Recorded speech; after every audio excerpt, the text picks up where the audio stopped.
Hello दोस्तों, आपका agriculture study week में स्वागत है। तो आज हम इस वीडियो में बात करने वाले हैं आपकी जो ये वीडियो नंबर है वो आपकी चौथी वीडियो नंबर है। इससे पहले हमने 3 वीडियो करा दी हैं। अगर वो आपने नहीं देखी हैं तो प्लेलिस्ट बनी हुई है आपका AGTA और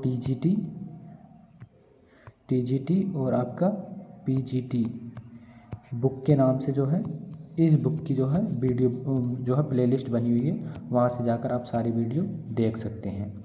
तो यहाँ पर जो हम बात करेंगे आपके AGTA और कृषि प्रावधानिक सहायक और TGT और PGT और UP कैटेट और आपके जो भी एग्ज़ाम हैं एग्रीकल्चर के उनसे संबंधित अगर किसी भी एग्ज़ाम की तैयारी कर रहे हैं उनके लिए ये प्रीवियस क्वेश्चन पेपर की बुक है। तो इसके लिए जो इम्पोर्टेंट वीडियो हो जाती है, तो इस वीडियो में हम यहाँ पर अनाज वाली फसलों की बात करेंगे और इस वीडियो में हमारी ये अनाज वाली फसलें जो हैं ख़त्म हो जाएंगी। फिर इससे अगली जो वीडियो आएगी हमारी वो दलहनी फसलों वाली जो आ जाएगी, मतलब दलहन की फसलें जो होती हैं उनके बारे में हम फिर अगली वीडियो में यहाँ से आगे की बात करेंगे। और इसका PDF आपको कहाँ मिल जाएगा, इस टेलीग्राम चैनल पर मिल जाएगा। और इस टेलीग्राम चैनल को आप कैसे ज्वाइन करेंगे, तो आप ज्वाइन करेंगे एग्रीकल्चर स्टडी BK, आप सर्च मारेंगे टेलीग्राम चैनल पर। अगर वहाँ से सर्च नहीं मारते हैं तो आप वीडियो के डिस्क्रिप्शन बॉक्स में जाइए, वहाँ पर आपको लिंक मिल जाएगी, उस पर क्लिक कर आप इसे ज्वाइन कर सकते हैं। तो फिर देर न करते हुए हम इस वीडियो को करते हैं शुरू। और वीडियो शुरू करने से पहले अगर जो हमारे चैनल पर नए हैं वो इस चैनल को ज़रूर सब्सक्राइब कर लेंगे और इस वीडियो को शेयर भी ज़रूर करते रहें। तो फिर देर न करते हुए हम चलते हैं अपने क्वेश्चन पर। तो करते हैं वीडियो शुरू। प्रश्न नंबर है आपका 111 की बात करते हैं। तो ये हो जाता बाजरा फसल है। तो बाजरा आपकी कैसी फसल है, तो आपकी सेल्फ पॉलिनेटेड हो जाती है या क्रॉस पॉलिनेटेड हो जाती है या ऑफ्टेन क्रॉस पॉलिनेटेड हो जाती है या इनमें से कोई नहीं। तो आपकी जो बाजरा होती है, बाजरा आपकी कैसी होती है, क्रॉस पॉलिनेटेड होती है। कैसी होती है, क्रॉस पॉलिनेटेड होती है।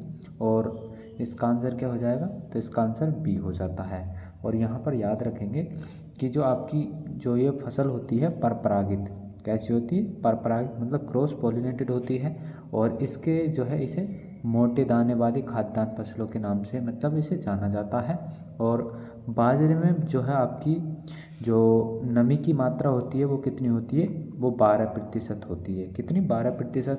अगर प्रोटीन पूछ ली जाए तो 11.5% आपकी प्रोटीन होती है बाजरे के अंदर। और 67% जो आपकी क्या होती है, कार्बोहाइड्रेट होती है किसमें, बाजरे में। और खनिज लवण पूछ लिया जाता है तो 2.7% जो है आपका खनिज पाया जाता है बाजरे में।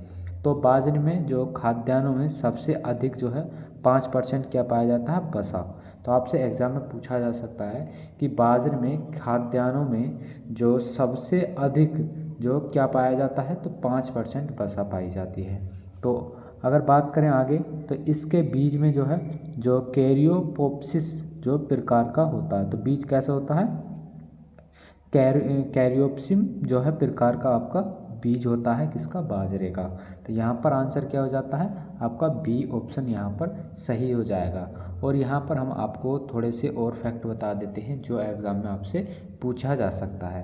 तो यहाँ बाजरे की बात करें तो बाजरे का जो है आपका जो वैज्ञानिक नाम है वो क्या हो जाएगा, तो वैज्ञानिक नाम इसका क्या हो जाता है, तो इसका नाम हो जाता है पेनिसेटम टाइफाइडियम या पेनिसेटम जो गिलुकुम, इसका वैज्ञानिक नाम हो जाता है। और बात करें इसके जो कुल होता है वो पोएसी कुल होता है। और बात करें यहाँ पर जो उत्पत्ति स्थान होता है, इसका उत्पत्ति स्थान क्या होता है, तो अफ्रीका इसका जो है उत्पत्ति स्थान होता है। तो अफ्रीका इसका उत्पत्ति स्थान होता है। और इसके जो बात करें जो दाने का या फल का प्रकार है वो क्या हो जाता है, कैरियोप्सिस हो जाता है। और ये तो हमने बता दिया। और बात करें इसका उत्पादन, तो उत्पादन कहाँ पर होता है, विश्व की बात करें तो सबसे अधिक भारत में होता है। कहाँ, भारत में। विश्व में बात करी जाए, अगर भारत के अंदर बात करी जाए तो कहाँ पर होता है, तो राजस्थान में होता है। कहाँ पर, राजस्थान में होता है। किसमें, राजस्थान में होता है। और कितने % पर होता है, तो 41 पॉइंट आपका 7% जो है उत्पादन करता है कौन? राजस्थान। तो यहाँ से इसे याद रखेंगे और ये कुछ इम्पोर्टेंट थे। और इसमें 2N जो होते हैं कितने होते हैं? जो 2N होते हैं वो 14 होते हैं, इन्हें भी याद रखेंगे, एग्जाम में पूछ लिया जाता है। अब आगे बात करते हैं हम 112 क्वेश्चन की। तो 112 क्वेश्चन आपका कि दाने हेतु ज्वार का प्रति हेक्टेयर बीज दर क्या होती है। अगर हमें दाना उत्पादन करना है तो दाने के लिए जो ज्वार की बीज दर है वो कितनी हम जो है बीज दर डालेंगे। तो 12 किलोग्राम प्रति हेक्टेयर के हिसाब से डालेंगे, या 16 किलोग्राम प्रति हेक्टेयर के हिसाब से, या 22 किलोग्राम प्रति हेक्टेयर के हिसाब से, या आपका 25 किलोग्राम प्रति हेक्टेयर के हिसाब से। तो अगर हमें दाना प्राप्त करना है तो उसमें जो बीज दर डालेंगे हम, तो उसमें बीज दर डालेंगे आपकी कितनी?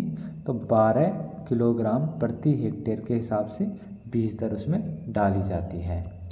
तो यहाँ पर जो है आपकी अगर दाना उत्पादन करना है तो 12 किलोग्राम, तो यहाँ पर कितनी हो जाएगी? 9 से 12 किलोग्राम हो जाएगी प्रति हेक्टेयर के हिसाब से, अगर दाना उत्पादन करना है। अगर चारा उत्पादन करना है, मतलब चारे के उद्देश्य से हमें बोनी है, तो वो हो जाएगी आपकी कितनी? 35 से लेकर 40 किलोग्राम प्रति हेक्टेयर के हिसाब से। अगर बड़े बीज वाली किस्म है तो उसके लिए कितना बीज डाला जाएगा? तो 40 से 50 किलोग्राम प्रति हेक्टेयर। और ये एग्ज़ाम में जो है क्वेश्चन आपका पूछा हुआ है कि चारे के लिए बीज दर कितनी डाली जाती है। तो आपकी 35 से 40 किलोग्राम। अगर दाना मोटा है तो उसमें कितना डाला जाएगा? तो 40 से 50 किलोग्राम प्रति हेक्टेयर के हिसाब से डाला जाएगा। अगर सामान्य मतलब आपसे अगर दाने के हिसाब से पूछ लें तो 9 से 12 किलोग्राम के अंदर जो है डाला जाता है। तो यहाँ पर क्या हो जाएगा आपका? बी ऑप्शन आपका सही हो जाएगा। अब आगे बात करते हैं हम आपका प्रश्न नंबर 113 की। तो 113 क्वेश्चन आपका कि निम्नलिखित में से धान की प्रजातियों में कौन सी जो आपकी सुगंधित प्रजाति है। तो यहाँ पर आपको बतानी है कि सुगंधित प्रजाति आपकी कौन सी हो जाती है। तो आपकी साकेत 4 हो जाती है, या पंथ धान 4 हो जाती है, या बासमती हो जाती है, या सरजू 52 हो जाती है। तो आपकी सुगंधित जो वैरायटी होती है वो कौन सी हो जाती है? तो सुगंधित वैरायटी जो है आपकी कौन सी हो जाएगी? तो ये हो जाती है कौन सी? तो बासमती जो होती है ये आपकी सुगंधित वैरायटी होती है। तो यहाँ पर जो है आंसर क्या हो जाता है आपका? तो सी ऑप्शन हो जाएगा। अब यहाँ पर कुछ और सुगंधित प्रजातियों की बात करें तो एक होती है आपकी टाइप 3। जो टाइप 3 होती है ये भी आपकी एक सुगंधित वैरायटी होती है। एक कस्तूरी होती है, और एक पूसा बासमती और बासमती 370, ये भी कैसी होती हैं आपकी? ये सुगंधित आपकी वैरायटी होती हैं। बात करी जाए अब जो आपकी धान की अन्य वैरायटी हैं उनकी बात करें, जैसे आपकी मालवी हो जाती है, पंथ जो है धान 4 हो जाती है, और सरजू 52 हो जाती है। रत्ना हमने कल भी आपको बताया था, रत्ना जो है ये आपकी एक आम की भी वैरायटी है। किसकी? आम की भी ये एक किस्म है। और जया हो जाती है, और साकेत 4 हो जाती है। और जया जो है ये आपकी कैसी वैरायटी? तो उत्परिवर्तित वैरायटी है, मतलब म्यूटेटन्स जो है आपकी ये वैरायटी हो जाती है। और पंत धान आपकी 12 हो जाती है। नरेंद्र 80, 97 और 108 ये सारी आपकी किसकी हो जाती है? धान की प्रजाति हो जाती हैं, जो इम्पोर्टेंट है क्योंकि एग्ज़ाम में जो है धान से संबंधित जो है ज़रूर पूछा जाता है। अब आगे बात करते हैं 114 क्वेश्चन की।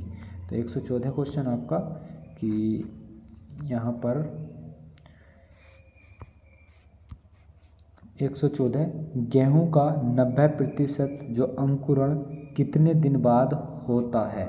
जो गेहूं की बुवाई की जाती है, बुवाई करने के बाद जो गेहूं में 90% से अधिक या 90% जो अंकुरण हो जाता है वो कितने दिन के जो है अंदर हो जाता है। तो 3 दिन, बुवाई के 3 दिन बाद हो जाता है, ये बुवाई के 5 दिन बाद हो जाता है, या 7 से 8 दिन बाद हो जाता है, या 15 से आपका 17 दिन बाद हो जाता है। तो गेहूं में जो है आपका जो गेहूं होता है, गेहूं में आपका कितना 7 से लेकर 8 दिन के अंदर अंदर बुवाई करने के जो है 90% अंकुरण हो जाता है। कितना? 90% अंकुरण हो जाता है। 90% अंकुरण हो जाता है। अब यहाँ आगे बात करते हैं हम। तो ये तो आपका क्लियर हो जाता है 7 से 8 दिन के अंदर 90% अंकुरण हो जाता है। लेकिन जो 20 से 25 दिन में जो है इनकी क्राउन जड़ें विकसित होती हैं। जो सिंचाई की प्रथम अवस्था होती है, मतलब CRI अवस्था होती है, तो इसी समय पर सिंचाई की जाती है। तो ये 20 से 25 दिन के अंदर निकलती है। और 40 से 45 दिन बाद जो कल्ले निकलते हैं, तो 40 से 45 दिन बाद क्या निकलते हैं, तो कल्ले निकलते हैं। तो यहाँ से आपका आंसर क्या हो जाएगा, तो आपका सी आंसर सही हो जाएगा 114 का। अब बात करी जाए आपका 115 क्वेश्चन की। तो 115 क्वेश्चन है और 115 थोड़ा दिख नहीं रहा, तो इसे हम अंदर कर लेंगे थोड़ा।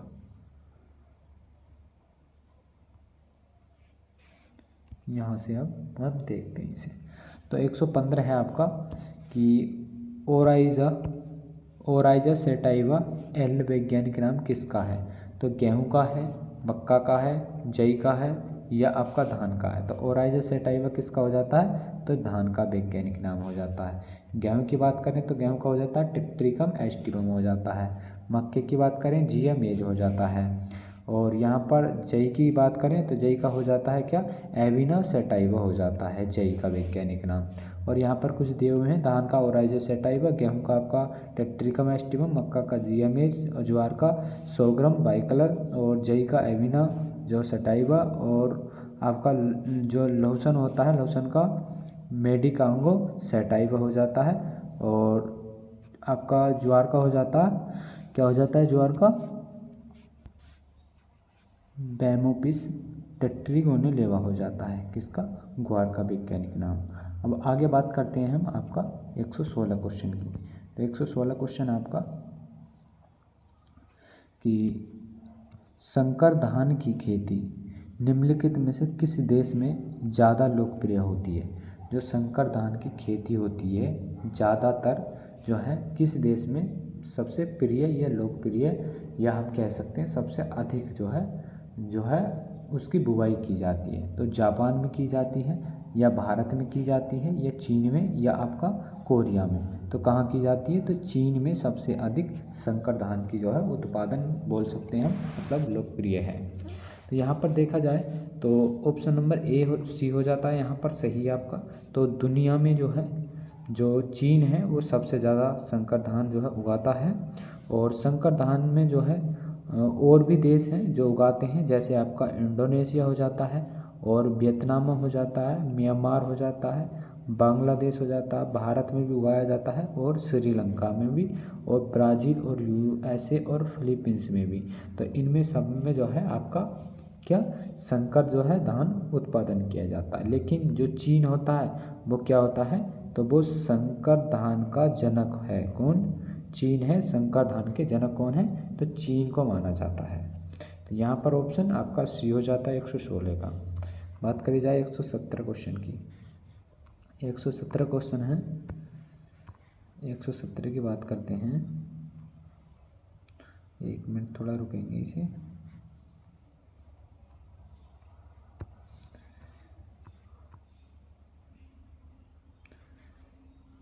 एक 117 के निम्नलिखित में से किस समूह में संबंधित है।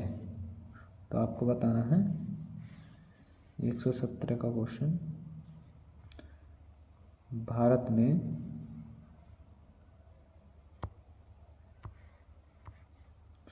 एक 117 है कि भारत में उगाई जाने वाली जो धान की प्रजातियां हैं उनमें से कौन सा समूह संबंधित है। तो भारत में कौन सी प्रजाति उगाई जाती है, तो इंडोनेशिया, या जैपेनिका, या जेवेनिका, या एशिएटिका।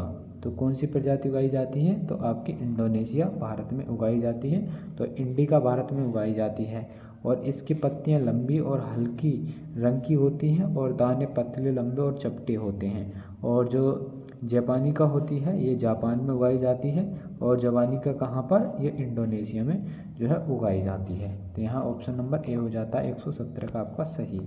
आगे बात करते हैं 118 क्वेश्चन। 18 क्वेश्चन है आपका बाजरे से संबंधित, और ये बहुत इम्पोर्टेंट क्वेश्चन है जो आपके एग्ज़ाम में पूछा जा सकता है।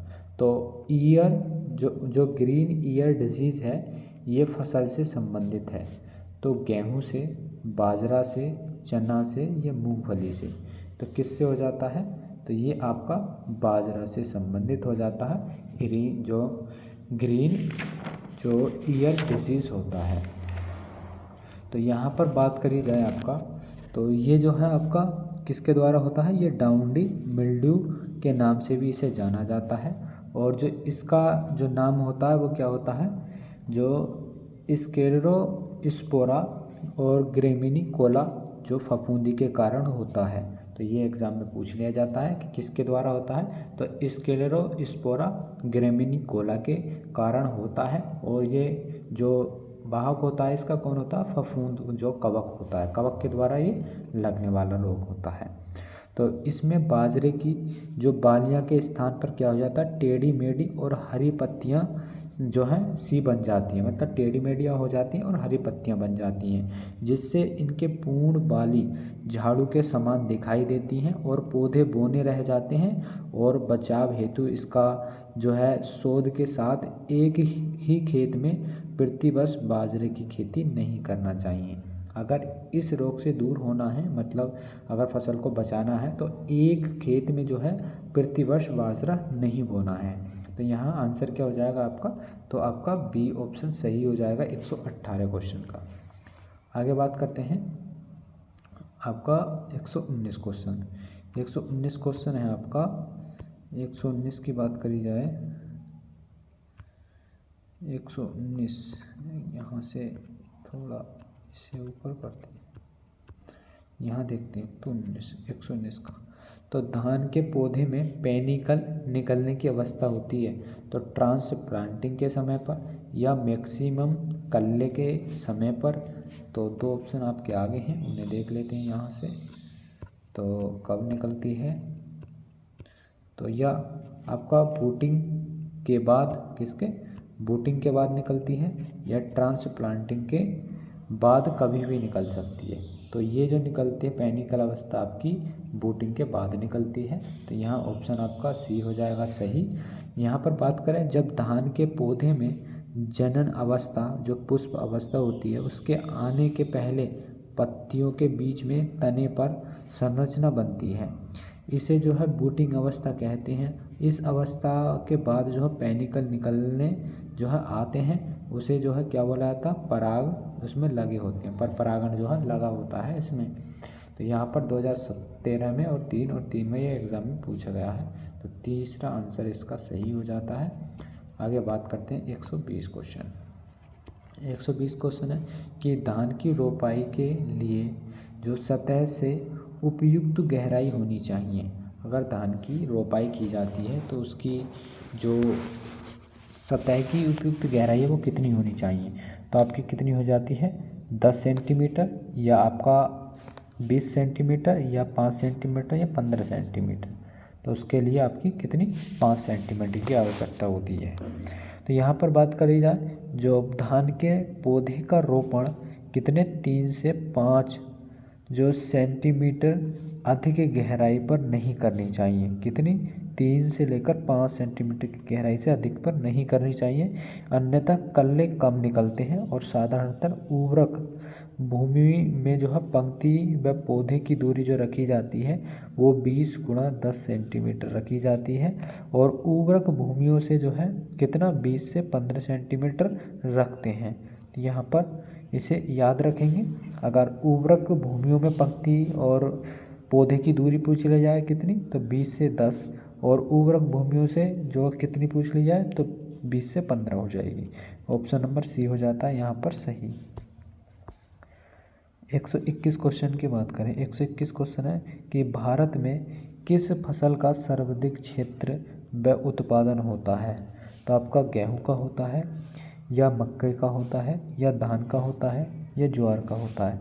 तो सबसे अधिक क्षेत्रफल और उत्पादन पर कौन हो जाता है? मक्का हो जाता है। तो यहाँ बात करी जाए तो भारत में सर्वाधिक कृषि क्षेत्रफल व उत्पादन के संबंध में धान का प्रमुख स्थान है। इसके पश्चात कौन आता है? गेहूं का आता है। अब बात करी जाए 2021 और 22 में 400 कितना हो जाता है? मतलब 433.88 लाख हेक्टेयर पर धान की फसल की बुवाई की जाती है।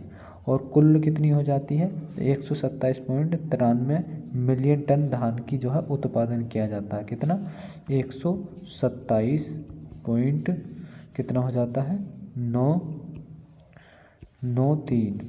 तो इतना जो है उत्पादन किया जाता है आपका मिलियन टन में। तो इसका ऑप्शन क्या हो जाएगा सी आंसर यहाँ सही हो जाएगा। आगे बात करी जाती है आपका 122 क्वेश्चन। तो 122 क्वेश्चन आपका कि सैनिक कीट किस फसल को अधिक हानि पहुंचाते हैं।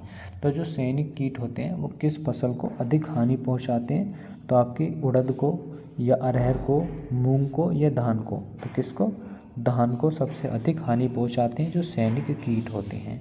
जो आर्मी वर्म होती है वो धान को अधिक नुकसान पहुंचाती है।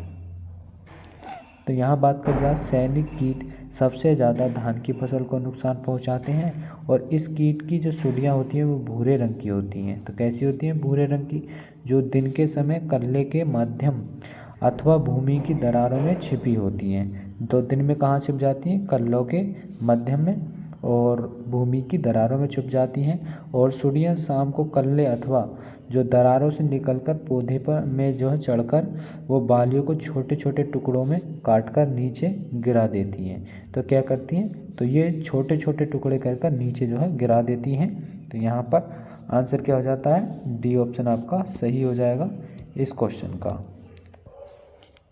बात करते हैं 123 क्वेश्चन की। तो 123 क्वेश्चन आपका कि जल प्रिय प्रजाति है। तो आपको नाम से पता पड़ा होगा किसकी हो जाती है, धान की है, सॉरी मक्के की या ज्वार की, जौ की या धान की। तो धान की प्रजाति हो जाती है ये जल प्रिय। ऑप्शन नंबर सी आंसर सही हो जाएगा। बात करें 124 क्वेश्चन। तो धान तथा गेहूं में कितने कितने पुंकेश्वर होते हैं। तो ये क्वेश्चन आपका एग्ज़ाम में पूछा गया था और अभी आपका जो एनएससी का एग्ज़ाम हुआ था, किसका एनएससी का, जो एनएससी का एग्ज़ाम हुआ था उसमें आपसे पूछा गया था किसका सरसों का जो है क्या पूछा गया था आपसे पुंकेश्वर पूछा गया था। सरसों की पुंकेश्वर की संख्या पूछी गई। तो धान में सरसों में कितने होती हैं तो 6 पुंकेश्वर की संख्या होती है। तो इसे याद रखेंगे। यहाँ हम बात करेंगे आपके धान और गेहूं में कितने कितने होते हैं। तो 3-3 होते हैं या 6-6 होते हैं या 3-6 होते हैं या 6-3 होते हैं। तो आपके धान में 6 होते हैं और गेहूं में 3 होते हैं पुंकेश्वरों की संख्या। ऑप्शन नंबर डी आंसर सही हो जाएगा आपका 124 क्वेश्चन का। यहाँ पर जो है आपके और दिए हुए हैं उन्हें यहाँ देख लेते हैं। जैसे कि हमने अभी आपको बता भी दिया था सरसों का।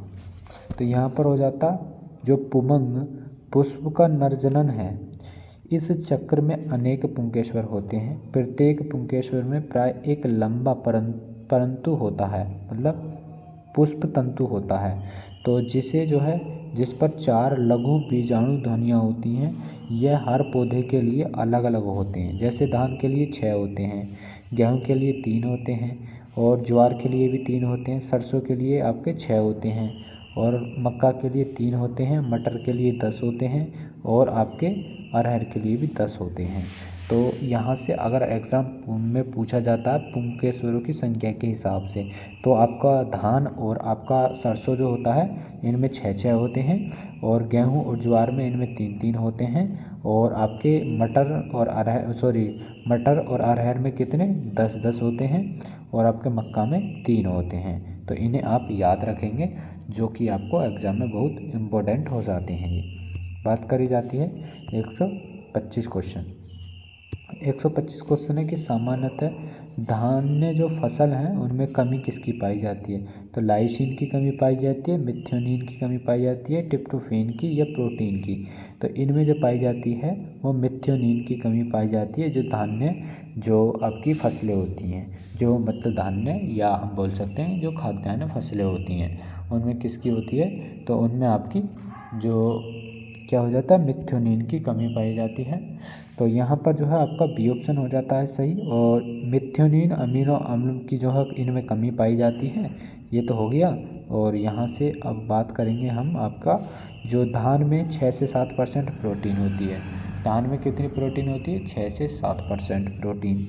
2 से 3% सॉरी धान में 6 से 7% प्रोटीन और 2 से 3% या आपका 65 से जो है आपका क्या हो जाता है 70% क्या हो जाती है कार्बोहाइड्रेट पाई जाती है। तो यहाँ से आपका ऑप्शन बी है। आगे बात करते हैं 126 क्वेश्चन की। 126 क्वेश्चन है और 126 क्वेश्चन आपका इम्पोर्टेंट क्वेश्चन हो जाता है क्योंकि ये आपका हरित मतलब क्रांति से संबंधित हो जाता है। तो इस क्वेश्चन को यहाँ हम देखते हैं। तो ये हो जाता है हरित क्रांति का संबंध किस फसल से रहा है। तो आपकी धान की खेती से, गेहूं की खेती से, मक्के की खेती से या चना की खेती से। तो ये गेहूं की खेती से रहा है। आपको सबको रटा हुआ होगा ये क्वेश्चन। अब यहाँ से हम बात करेंगे जो क्रांतियाँ होती हैं आपकी, जो क्रांतियाँ हैं वो किससे संबंधित है, कौन सी क्रांति किससे संबंधित है। तो यहाँ बात करी जाती है किसकी, हरित क्रांति। तो आपकी किससे हो जाती है, गेहूं और धान से। श्वेत क्रांति की बात करी जाती है तो ये हो जाती है दूध उत्पादन से। और पीली क्रांति की बात करी जाए तो ये हो जाती है तिलहन उत्पादन से। गोल क्रांति आपका किससे, आलू उत्पादन से।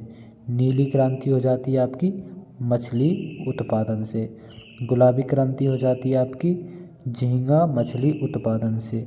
और कृष्ण क्रांति की बात करें तो कृष्ण क्रांति किससे संबंधित हो जाती है, खनिज तेल उत्पादन से हो जाती है। दूसर क्रांति किससे हो जाती है, तो आपकी खाद्यान्न उत्पादन से हो जाती है, मतलब खाद्य उत्पादन से। किससे, उर्वरक उत्पादन से हो जाती है। रजत क्रांति की बात करें तो अंडा और मांस उत्पादन से हो जाती है। सुनहरी क्रांति आपकी किससे हो जाती है, तो ये आपकी जो आपकी उद्यान फसलें हैं उनसे संबंधित हो जाती है, मतलब सेब और फल जो है उत्पादन से आपकी सुनहरी क्रांति हो जाती है। तो यहाँ ऑप्शन आपका बी सही हो जाएगा और क्रांति आपकी ये सारी हो जाती हैं। अब आगे बात करते हैं हम 127 क्वेश्चन की। तो 27 क्वेश्चन है आपका कि SRI तकनीक की प्रयोग की जाती है तो धान में, गेहूं में या आपका मक्का में या मूंगफली में। तो जो SRI मतलब श्री जो विधि है वो किस में अपनाई जाती है, तो वो आपकी धान में अपनाई जाती है। किस में, धान में अपनाई जाती है। तो यहाँ हम देख लेते हैं कुछ इस श्री विधि के बारे में जो एग्ज़ाम में यहाँ से क्वेश्चन आपका बन सकता है। तो यहाँ देखा जाता है, तो यहाँ हो जाता है कि धान की रोपाई में जो SRI जो एक नई विधि है, इसका आविष्कार कहाँ, मेडागास्कर में। सन कब, 1983 में, जो फादर हेनरी डी जो लोनिने ने किया था। और इस विधि में 5 किलो प्रति हेक्टेयर बीज की आवश्यकता होती है और इसमें जो है पौधे 9 से 12 दिन में जो है रोपाई के लिए तैयार हो जाते हैं। और इसकी जो रोपाई होती है वो 25 × 25 सेंटीमीटर पर की जाती है। और इस विधि में एक स्थान पर एक पौधे के लिए जो है 2 सेंटीमीटर की जगह मतलब रोपाई की जाती है। तो एक स्थान पर एक पौधे की जो है 2 सेंटीमीटर गहराई पर रोपाई की जाती है। तो यहाँ से ये इम्पोर्टेंट हो जाते हैं। खोज कहाँ हुई थी इसकी, मेडागास्कर में। कब हुई थी, 1983 में। किसने, इसके फादर कौन है, हेनरी डी लोनिने जो है इसके फादर हो जाते हैं। और इसमें जो है कितने दिन में तैयार हो जाती है, 9 से 12 दिन में ये तैयार हो जाती है। और इसमें जो आपकी क्या हो जाता है, बीज दर जो हो जाती है वो 5 किलोग्राम जो है हो जाती है बीज दर प्रति हेक्टेयर के हिसाब से, 5 किलोग्राम। और इसकी जो गहराई है वो 2 सेंटीमीटर रखी जाती है। तो यहाँ से ये क्वेश्चन हो जाता है आपका जो श्री विधि से संबंधित था और ये एग्ज़ाम में पूछा हुआ है और यहाँ से क्वेश्चन आपके बन सकते हैं। अब बात करी जाए 128 क्वेश्चन की। तो 128 क्वेश्चन है कि जो FIRB जो फर्व विधि है वो विकसित की गई थी तो बुवाई के लिए जो है आपकी धान के लिए, गेहूं के या दलहनों के या आपका बाजरे के लिए। तो ये गेहूं के लिए जो है विकसित की गई थी, किसके, गेहूं के लिए। तो फ्रो इरिगेशन और रेजिड जो वेड होती है ये विधि गेहूं की बुवाई के लिए विकसित की गई थी। तो गेहूं की बुवाई 0 टिलेज मतलब टिल्स सीड ड्रिल और केरा विधि पेरा विधि और ड्रिबलिंग विधि, ये कुछ इसकी विधियाँ होती हैं गेहूं की बुवाई की। कौन सी होती है? जीरो टिल्थ सीड ड्रिल होती है, केरा विधि होती है, और पोरा विधि होती है, और ड्रिबलिंग विधि होती है। तो ये कुछ इसकी विधियाँ होती हैं। तो इसका ऑप्शन क्या हो जाता है? 128 का बी ऑप्शन सही हो जाता है। बात करते हैं 129 क्वेश्चन की। 129 क्वेश्चन है कि भारत में या भारत की प्रथम संकर किस्म का विकास जो है किस फसल में हुआ था? तो जो संकर किस्म है भारत में जो प्रथम बार हुआ था वो किस फसल में किया गया था? तो आपकी बाजरे की फसल में, कपास में, या ज्वार या मक्के में? तो किस में की गई थी? तो प्रथम संकर जो किस्म थी वो मक्के की तैयार की गई थी। और कौन सी थी वो? गंगा गंगा कौन सी थी? गंगा 101 थी। कौन सी थी? 101 वैरायटी थी जो तैयार की गई थी। तो यहाँ बात करी जाए भारत में संकर जो किस्म है का विकास जो मक्का की फसल का हुआ था 1957 में अखिल भारतीय समन्वित मक्का सुधार परियोजना का शुभारंभ किया गया था। कब किया गया था? 1957 में। और भारत की सर्वप्रथम जो समन्वित परियोजना थी, इस परियोजना के अंतर्गत विकसित उन्नतशील संकर किस्मों का विमोचन 1962 में किया गया था। कब? 1962 में किया गया था। तो ऑप्शन डी यहाँ पर सही हो जाता है 129 का। 130 क्वेश्चन की बात करें तो 130 क्वेश्चन हो जाता है आपका 130 आपका कि चपाती वाले गेहूं में गुणसूत्रों की संख्या कितनी होती है? जो चपाती वाला आपका गेहूं होता है उसमें गुणसूत्रों की संख्या पूछी गई है। कितनी? 22 हो जाती है, 32 हो जाती है, 42 या आपका 62 हो जाती है। तो कितनी होती है? तो 42 जो है आपकी संख्या होती है गुणसूत्रों की। कौन सी? चपाती वाले में। तो ऑप्शन क्या हो जाएगा? सी आंसर यहाँ पर सही हो जाएगा। बात करते हैं 131। गेहूं का सर्वाधिक उत्पादन करने वाला क्षेत्रफल व उत्पादन दोनों में राज्य है आपका। तो पंजाब हो जाता है, उत्तर प्रदेश हो जाता है, हरियाणा या बिहार हो जाता है। तो क्षेत्रफल और उत्पादन में तो कौन सा हो जाता है? तो आपका उत्तर प्रदेश हो जाता है जिसमें सर्वाधिक उत्पादन किया जाता है। तो गेहूं का सर्वाधिक उत्पादन करने वाला जो है क्षेत्रफल और उत्पादन में कौन हो जाता है? तो उत्तर प्रदेश हो जाता है। तो ऑप्शन यहाँ पर बी हो जाएगा आंसर सही 131 का। बात करते हैं 132 क्वेश्चन की। और 132 आपका इम्पोर्टेंट क्वेश्चन है क्योंकि ये गेहूं से संबंधित है। और जितने भी आपके गेहूं के जो उपनाम या जितने भी वैरायटी हैं, मतलब जितने भी इसे प्रकार में बांटा गया है वो सारे यहाँ पर हैं आपकी। तो उस जोड़े का चयन करें जिसमें मेल नहीं खाता है। तो उसका यहाँ पर मिलान करना है जो मेल नहीं खाता। तो पहला है इमर गेहूँ। इमर गेहूँ का टेट्रिकम डाइकोकम वैज्ञानिक नाम होता है। बिल्कुल सही है क्योंकि जो इमर गेहूँ होता है उसका टेट्रिकम डाइकोकम वैज्ञानिक नाम होता है। मैक्रोनी का जो टेट्रिकम ड्यूरम होता है बिल्कुल सही है। और मैक्रोनी गेहूं का टेट्रिकम एस्टिवम होता है बिल्कुल सही है। और भारतीय बोना गेहूं का जो टी विलगेर होता है तो ये आपका गलत दिया हुआ है। जो आपका भारतीय गेहूं होता है इसका टेट्रिकम स्फेरोकोकम जो है इसका नाम होता है। क्या होता है? तो स्फेरोकोकम होता है। क्या होता है? कोकम जो है होता है इसका वैज्ञानिक नाम। तो ये आपका गलत दिया हुआ था। तो ऑप्शन यहाँ पर डी आपका सही हो जाता है। एक बार यहाँ भी देख लेंगे। इमर गेहूँ टेट्रिकम डाइकोकम, मैक्रोनी गेहूँ टेट्रिकम ड्यूरम, मैक्सिकन का हो जाता है टेट्रिकम एस्टिवम, और भारतीय बोना का हो जाता है टेट्रिकम स्फेरोकोकम। तो यहाँ से ये इंपॉर्टेंट क्वेश्चन हो जाता है 132। आगे बात करी जाए 133 क्वेश्चन की। 133 क्वेश्चन 133 क्वेश्चन आपका कि गेहूं में पोटास की कमी की पहचान क्या होती है? अगर गेहूं में पोटास की कमी हो जाती है तो उसकी पहचान कैसे करेंगे? तो पत्तियां पीली पड़ जाती हैं, पौधे में कल्ले अधिक निकलते हैं, बालियां कम बनती हैं व दाने सिकुड़ जाते हैं, या उपरोक्त सभी। तो उसकी पहचान जो करेंगे, जो पत्तियां पीली पड़ जाती हैं किससे? जो पोटाश होती है उसकी कमी के कारण गेहूं की जो पत्तियां होती हैं वो पीली हो जाती हैं। तो यहाँ बात करी जाए गेहूँ में पोटास की कमी से पत्तियाँ पीली पड़ जाती हैं और दाने में चमक नहीं होती, तो और स्वास्थ्य इनका जो है अच्छा नहीं होता है। तो ऑप्शन नंबर क्या हो जाएगा, ए ऑप्शन आपका सही हो जाएगा 133 का। 134 क्वेश्चन की बात करें तो यहाँ पर है कि धान की बोनी किस्म होती है, जो धान की बोनी किस्म होती है वो कैसी होती है, तो दीर्घ प्रकाशीय होती है, अल्प प्रकाशीय होती है, दिवस निष्प्रभावी होती है, या पहले दीर्घ बाद में अल्प प्रकाशीय होती है। तो वो कैसी होती है, तो वो आपकी शॉर्ट डे प्लांट होती है, मतलब जो दीर्घ प्रकाशीय होती है। तो यहाँ ऑप्शन ए सही हो जाएगा।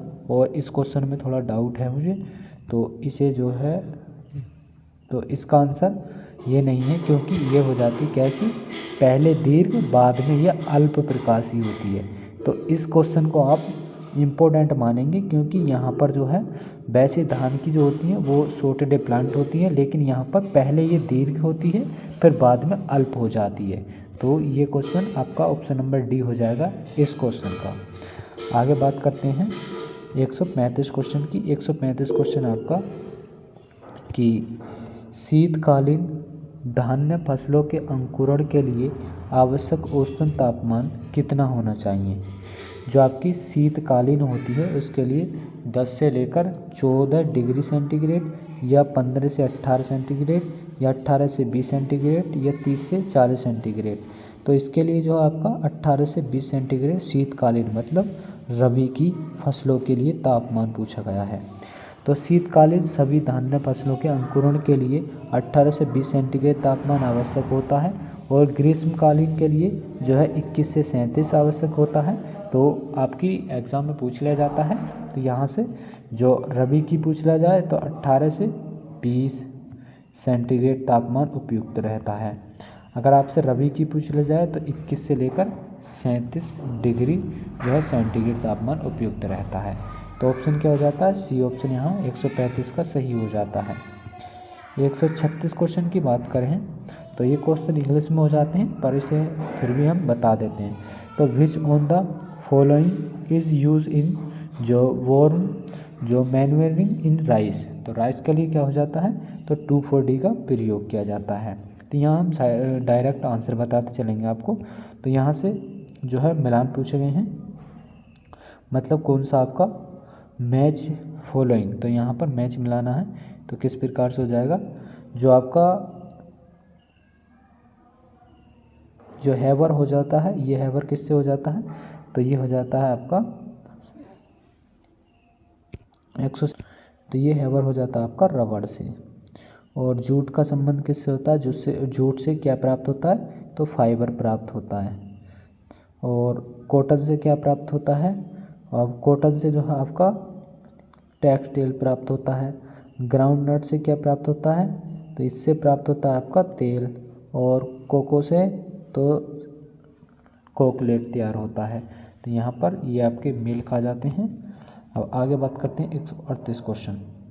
138 क्वेश्चन आपका कि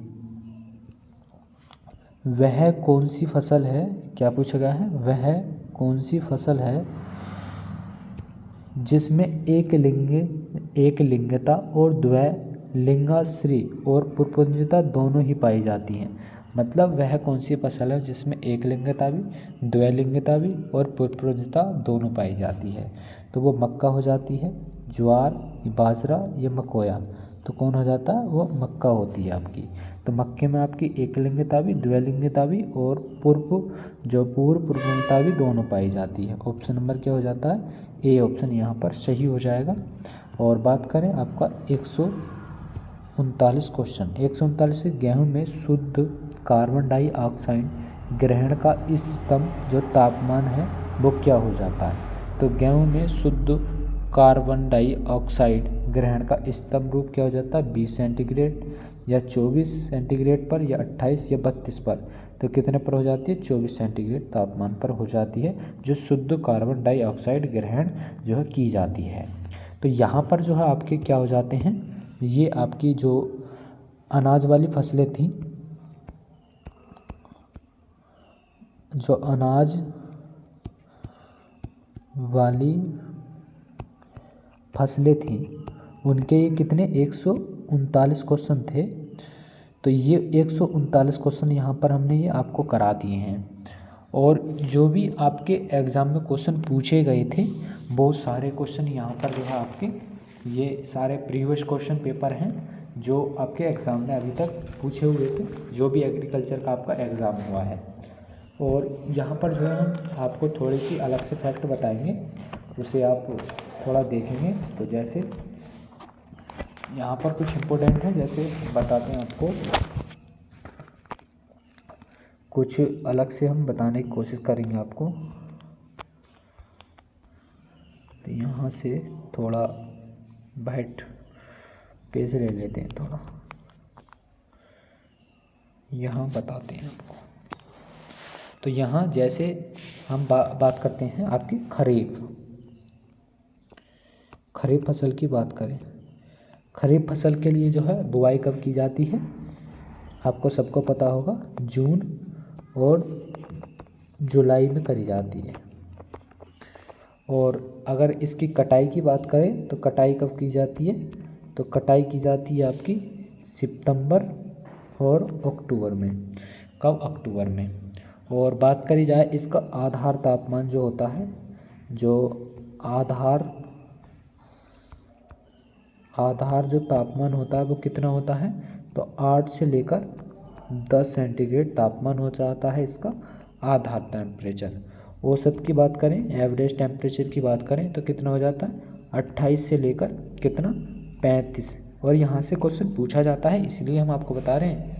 और जो इसकी जलवायु है ये हो जाता है, अब आगे हम अगला पेज लेते हैं तो उसमें हो जाता है आपके जो जलवायु होती है,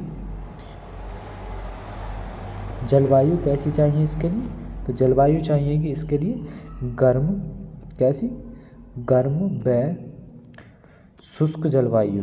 कैसी, शुष्क जलवायु की आवश्यकता होती है। और ये इसमें जो है कैसा होता है, ये दिवस प्रकाश अवधि कैसी होती है इसमें, तो कैसी,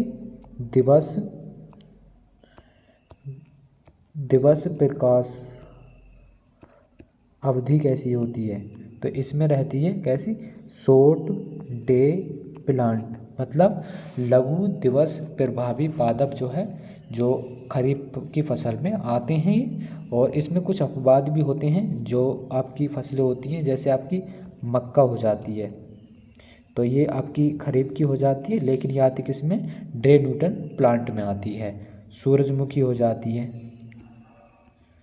कौन हो जाती है, सूरजमुखी हो जाती है, ये भी आपकी कैसी होती है, ड्रे न्यूट्रल प्लांट होती हैं, लेकिन ये किस में, ये आपके खरीफ में जो है इनका उत्पादन किया जाता है, मतलब बोई जाती हैं ये, लेकिन ये फिर भी डे न्यूट्रल प्लांट होती हैं। तो यहाँ से आपकी ये जो रबी फसल है ये आपकी क्लियर होगी। अब आगे बात करें हम आपको तीनों के बारे में बता देते हैं। अब हम बात करते हैं रबी की फसल की, किसकी, रबी की, जो आपकी रबी फसल है उसके बारे में बात करते हैं। तो इसकी बुवाई की बात करेंगे पहले तो, कि बुवाई कब की जाती है, आपको सबको पता होगा वैसे तो। और फिर इसकी कटाई की बात करेंगे, कटाई कब की जाती है। फिर इसका आधारीय तापमान की बात करेंगे, किसका, आधारीय तापमान की बात करेंगे, तापमान की बात करेंगे। फिर इसके एवरेज तापमान की बात करेंगे। फिर इसकी जलवायु की बात करेंगे, जलवायु की बात करेंगे। तो यहाँ थोड़ा ये चल नहीं रहा है, इसे थोड़ा देख लेंगे। जैसे अक्टूबर में जो है इसकी बुवाई, अक्टूबर और नवंबर में इसकी बुवाई की जाती है। मार्च और अप्रैल में इसकी कटाई की जाती है। आधारीय तापमान इसका 4 से 5 सेंटीग्रेड तापमान रहता है। और एवरेज की बात करें 16 से लेकर 25 सेंटीग्रेड तापमान इसका रहता है, एवरेज तापमान। और जलवायु कैसी इसके लिए, तो ठंडी व नम जलवायु, कैसी, नम जलवायु की आवश्यकता होती है, ठंडी व नम जलवायु की आवश्यकता होती है इसके लिए। और इसमें आपकी बात करी जाती है किसकी, अब यहाँ बात करी जाए इसका जो प्रकाश अवधि होती है, प्रकाश अवधि कैसी होती है? तो इसकी होती है long day plant. Long day plant होती है तो दीर्घ प्रकाश अवधि पादप जो है इसमें होते हैं। और इसमें जो पुष्प अवस्था की मतलब जो पुष्प अवस्था होती है उसके लिए जो है कितनी जो है प्रकाश की आवश्यकता होती है? 12 से लेकर 14 घंटे जो है किसकी आवश्यकता होती है? प्रकाश की आवश्यकता होती है। और ये क्वेश्चन पूछा जाता है एग्जाम में कि जो लॉन्ग डे प्लांट होते हैं उनके लिए प्रकाश की जो है पुष्प अवस्था पर कितना प्रकाश चाहिए? तो आपका 12 से 14 घंटे हो जाता है या आपसे 14 घंटे से भी अधिक पूछा जा सकता है। तो यहाँ ये हो जाती है आपकी। और इसमें फसल कौन कौन सी आती हैं रबी में आपकी? जैसे गेहूँ है, जौ है, मटर है, ये सारी फसलें आती हैं, इन्हें आप याद रखेंगे। अब आगे बात करते हैं हम आपकी जायद की। किसकी? जायद की फसलों की बात करें तो इसकी जो बुआई है वो कब की जाती है? मार्च अप्रैल में इसकी बुआई की जाती है। और इसकी जो कटाई की जाती है मई जून में इसकी कटाई की जाती है। और इसमें जो जलवायु है कैसी चाहिए? तो गर्म जलवायु की, गर्म और शुष्क जलवायु की आवश्यकता होती है। कैसी? शुष्क जलवायु की आवश्यकता होती है इसके लिए। और इसमें कटाई तो हमने बता दी मई जून में की जाती है। और इसमें जो फसलें आती हैं आपकी जो कद्दू वर्गीय फसलें होती हैं ज़्यादातर वही आती हैं, जैसे खीरा आ जाता है आपका, और खरबूज आ जाता है, ककड़ी, लौकी, तोरई, और आपका कूंदू आ जाता है। ये सारी आपकी फसलें आती हैं जायद की फसलों में। तो ये आपकी तीनों जो क्रॉप थी हमने आपको बता दिया कि कितना इनके लिए तापमान चाहिए, कब बुवाई की जाती है, कब कटाई की जाती है। तो ये आपकी जो है यहाँ पर अनाज वाली फसलों का जो है यहाँ पर ये एंड होता है। तो अब कल से जो हम अगली वीडियो जो लाएंगे आपको, जो अगली वीडियो में बात करेंगे हम, तो वो आपको लेकर आएंगे किसकी? जो ये हो जाती हैं कौन सी? दलहनी फसलें। तो दलहनी फसलों के बारे में हम अगली वीडियो में बात करेंगे 140 क्वेश्चन से आगे की। और ये वीडियो अगर आपको पसंद आई हो तो इस वीडियो को लाइक ज़रूर कर लेंगे। और जिन्होंने अभी तक चैनल को सब्सक्राइब नहीं किया है चैनल को जरूर सब्सक्राइब कर लेंगे, क्योंकि यहाँ पर आपको जो ये बुक है इस बुक के सारे क्वेश्चन हम यहाँ पर कराने वाले हैं, अब वो किसी भी सब्जेक्ट के हों। और ये आपके AGTA के लिए तो बहुत महत्वपूर्ण है और TGT वालों के लिए भी। अगर आप किसी भी एग्ज़ाम की ओर तैयारी कर रहे हैं एग्रीकल्चर से संबंधित तो उनके लिए भी ये इम्पोर्टेंट हो जाता है। और हम आपको बता दें कि इसकी जो प्लेलिस्ट है, इसकी वो आपको मिल जाएगी। किसके नाम से मिलेगी? तो वो मिलेगी आपको AGTA और TGT और PGT इसके नाम से, और पीछे लिखा होगा बुक, इस नाम से जो है आपको प्लेलिस्ट मिल जाएगी इसी चैनल पर, अगर आपको सारी वीडियो देखनी है तो शुरू से। तो यहीं पर हम इस वीडियो को समाप्त करेंगे। तो इसी तरह हम अपनी आने वाली अगली नेक्स्ट वीडियो में मिलते हैं।